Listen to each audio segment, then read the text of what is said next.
Let's talk about what's happening in the travel industry right now. Every day we're seeing problems being caused at airports. They may be weather-related, they may be ATC-related. They're all staff-related. When are they fixed? Well, first of all, it's great to be here, and it's great to have everyone together again, because we missed that. We did it in Boston last year, so it's great to be here in Doha. The aviation ecosystem is still, as you said, suffering from some of the same staffing challenges that we're seeing in other sectors too. The aviation industry is such a finely tuned machine that when you don't have all the right resources in all the right places at the right time, it can get challenged very quickly. What we saw this at JetBlue actually back in March, and we made a decision, as hard as it was at the time, because no airline wants to take flights out of the schedule, to pull our capacity down by about 10%, because we looked at what was coming up and we were just concerned at our ability to reliably operate. Do you think the regulator now needs to step in and say, enough guys, you all need to reduce capacity by 10, 15%? We're not even into summer yet, Robin. Well, I think for me, the most important thing, and what you see, Guy, and you're seeing it now, when things go wrong, people start pointing fingers at each other. The customer doesn't care. The regulators, the air traffic control system, the airports, all the ground handlers, the airlines, we all have to work together to do that. And if we don't think we can operate, whether it's airports or airlines, in a reliable way, we need to bring things down. But you need to do it early. Customers don't want their flights cancelled the day before. So we have to act now, and at an airport level or whatever, however we do it, we have to do our best to make sure that what we operate, we can do so reliably. How long is that demand going to be around for? The Fed's raising rates aggressively, 75 bips coming through. We're expecting more of those kind of hikes to come, maybe even more further down the road. The objective here is to crush demand. So how long is the current demand surge that we're seeing going to last with the Fed doing that, with the possibility of a recession coming down the pipe? No, it's a great question. We certainly expect to see more Fed rate hikes to kind of bring inflation back down. I think there are two things I'd say about aviation, though, that are unique. First of all, there is still a lot of pent-up demand. So we know that there's a lot of people who haven't traveled for 2 years and they're not traveling this summer because what they want to do is just not available. We just talked about we're all pulling flights down. It's going to make less seats available. The average price of airfares will go up because there's less seats. And so I do think you're going to see that demand flow into the fall. And secondly, business travel. Business travel is still coming back off a very low base. And so business travel is going to be better in Q4 this year than it was in Q4 last year. Let's talk about the Spirit deal. 2016, you got Virgin on the block, Alaska wants it, you're in the running. Most people in this industry talk about the fact that effectively Alaska probably overpaid for that asset because of the fact that you were pushing them pretty hard. Are you worried that you may be getting into that kind of territory with Spirit?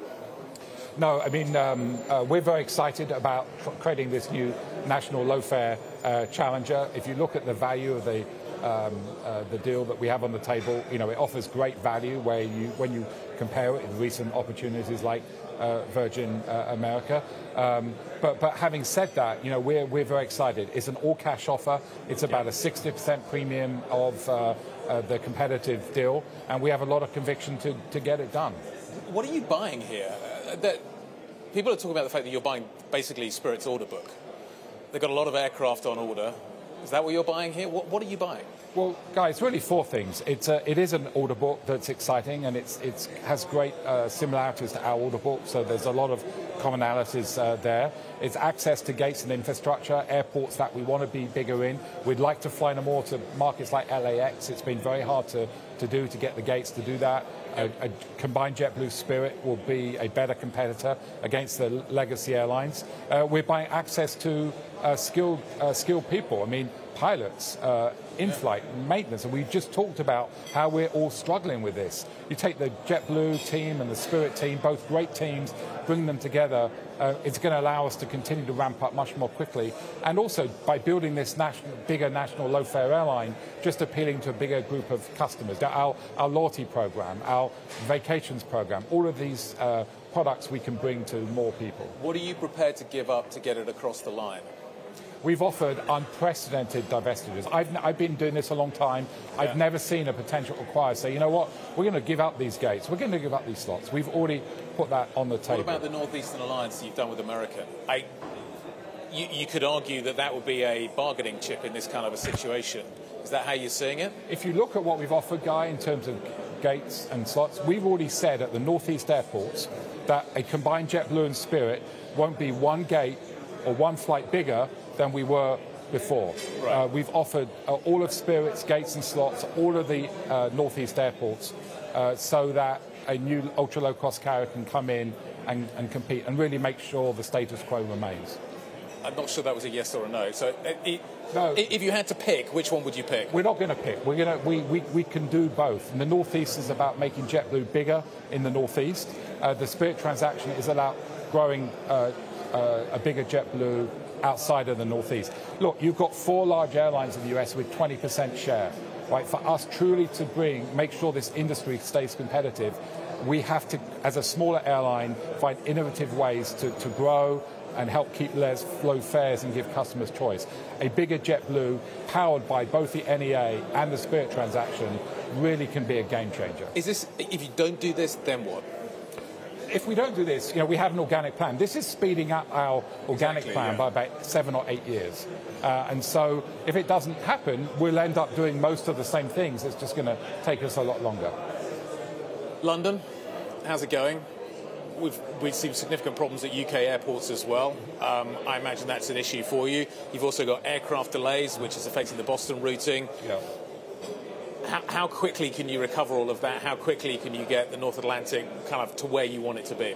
Well, I've got great news on London today, Guy. This may be breaking news right here, but we've now got access to a second permanent Heathrow slot. And we're also announcing additional flight to Gatwick today from New York. So that means as we kind of come into 2023, we'll be offering 3 flights to New York, 2 to Gatwick and 1 to Heathrow, and 2 flights from Boston, 1 from Gatwick and 1 from Heathrow. Final question, just to kind of wrap it up, really. Consumers continue to take this level of prices. Just kind of the economics of the industry, are we getting to the point now where we are going to see demand destruction? I just hear anecdotally, problems at airports, high prices, do I want to fly? How do you answer that question? Well, I think we're in a very unique time this summer because I've never seen an environment where fuel is incredibly high, there's a lot of demand, and there are capacity constraints in the system. So I think it is an immensely challenging time. I think all of us have to appreciate that and do what we can to take the stress out of the system for our customers. But I do believe as we get through the summer and as we get into 2023, it will become much more what we were used to before the COVID pandemic.